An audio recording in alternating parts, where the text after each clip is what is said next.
ये हमारे स्कूल में गांधी जयंती और लाल बहादुर शास्त्री जयंती की छुट्टी थी। हम सब दोस्तों ने सोचा कि चलो यार इस दिन कहीं बाहर पिकनिक मनाने जाते हैं। तो मेरे सभी दोस्तों ने भी हामी भर दी। सबने मिलकर गांव से थोड़ी दूरी पर बने खंडर के पास में पिकनिक मनाने का फैसला किया। वह दिन काफी अच्छा और सुंदर था। हम सभी ने खाना बनाने का सामान अपने साथ रख लिया क्योंकि हम सभी खाना वहां जाकर बनाना चाहते थे। हम कुल 5 दोस्त थे और सभी के पास अपनी अपनी साइकिल थी। तो हम सभी कुछ 30-40 मिनट में उस जगह पहुंच गए और उस खंडर से थोड़ी दूर पर एक बड़े पेड़ के नीचे हमने खाना बनाने का काम शुरू किया। हमने देखा कि हम अपने साथ पानी लाना तो भूल ही गए थे। तो सब बोले कि अब क्या करें, क्योंकि हमारे पास तो केवल पीने का पानी था। तो मेरा एक दोस्त बोला कि खंडर के अंदर एक कुआं है और उसमें पानी होगा, मैं जाता हूँ और पानी लाता हूँ। इतना कहकर वह पानी लाने के लिए चला गया।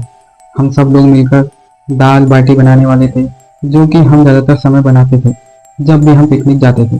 मेरे दोस्त लोग सब्जियां काट रहे थे और मैं आटा गूंद रहा था। तभी मेरा दोस्त चिल्लाने लगा। वो बोला कि मुझे प्याज काटने से बहुत आंसू आ रहे हैं। हम सभी हंसने लगे। वो बोला मैं अभी जाकर अपना मुंह धोकर आता हूँ। और भोला भी अभी तक नहीं आया है, देखता हूँ क्या बात है। भोला हमारा वो दोस्त था तो पानी लेने गया था। मेरा वो दोस्त जिसकी आंखों में प्याज काटने के कारण आंसू आ रहे थे, वह जोर से चिल्लाया। उसकी आवाज़ किले के अंदर से आ रही थी। हम सभी बोले कि इसे क्या हो गया। और फिर मैं और मेरा एक दोस्त हम दोनों मिलकर उसे देखने किले में गए। मेरा एक दोस्त तो उसी जगह पर रुककर हमारे सामान का ध्यान रख रहा था। हम दोनों किले के दरवाजे वाली जगह पर पहुंचे। वो कुआं उस किले के दरवाजे से थोड़ी दूरी पर ही था। हमने देखा कि मेरा वो दोस्त जो चिल्ला रहा था वो वहां कुएं के पास खड़ा था और भोला जो पहले पानी लेने गया था वो नीचे जमीन पर लेटा हुआ था। मैंने अपने दोस्त से कहा कि इसे क्या हो गया है। तो वो बोला यार जब मैं वहां आया था तब भी ये यहीं पर लेटा हुआ था और मुझे इसे यहाँ ऐसा लेटा हुआ देखकर मेरी चीख निकल गई। हमने पानी की एक छोटी बाल्टी से उस कुएं से पानी खींचा और अपने दोस्त पर पानी के छींटे मारे और फिर उसे होश आया। वो बोला अरे तुम सब यहाँ कैसे पहुंचे।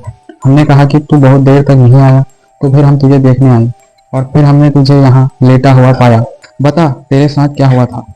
वो बोला यार इस जगह से चलते हैं, यह जगह सही नहीं है। जब मैं यहाँ इस कुएं से पानी भर रहा था तो मैंने कुएं में एक डरावनी औरत को देखा। वो औरत कुएं के पानी में से मुझे देख रही थी और सबसे डरावनी बात तो यह थी कि उस औरत के दांत काफी पीने थे और कोई राक्षस के हों। और फिर मैं इतना डर गया कि इसी जगह बेहोश हो गया। उसकी बात सुनकर हमें हंसी आने लगी और हमने कुएं में झांक कर देखा पर उसे कुएं में कोई नहीं था। मैं उससे बोला कि भोला भाई आज आपने नींद पूरी की थी या नहीं। हम सब हंसने लगे। हमने पानी भरा और हम सभी उस किले से निकलकर अपने दोस्त के पास पहुंचे जो आग जलाने के लिए लकड़ियां इकट्ठा कर रहा था। वो बोला कि क्या हुआ था इसे और ये भोला के चेहरे के तोते क्यों उड़ के रखे हैं। हमने उसे सारी बात बताई और वह भी बोला कि यह तेरा वहम होगा। उसने आग जलाई और सब्जी बनाने के लिए कढ़ाई को आधे ऊपर रखा और उसने हमसे बाल्टी वाला पानी मांगा। तो जैसे ही मैं उस बाल्टी को उसकी ओर बढ़ाया तो मैंने उस पानी में एक औरत का चेहरा देखा जो मुझे देखकर हंस रही थी और उसके दांत पेने और काफ़ी डरावने लग रहे थे। पर एक ही पल में मैंने देखा कि उस पानी में कुछ नहीं था। और जैसे ही वो बाल्टी मैंने अपने उस दोस्तों को दी उसने झटके में कहा कि इस बाल्टी में तो पानी। हम बाकी के चारों दोस्त उस बाल्टी में देखने लगे और सच में उसमें पानी की एक बूंद तक नहीं थी। हम सभी काफ़ी चौंक गए थे कि यह सब क्या हो रहा है। फिर मैंने भोला से भी कहा कि यार तूने जिस भूतिया औरत को देखा था उसे मैंने भी अभी देखा है इस बाल्टी के पानी में। पर अब ये बाल्टी का पानी कैसे खत्म हो गया, बड़ा ही अजीब था। हम पांचों उठकर उस कुएं के पास गए तो हमने देखा कि वो कुआं तो सूखा हुआ था। फिर पहले जब हमने पानी भरा वो कहाँ से आया। भोला बोला कि यार हम लोगों को यहाँ से निकल जाना चाहिए, यह जगह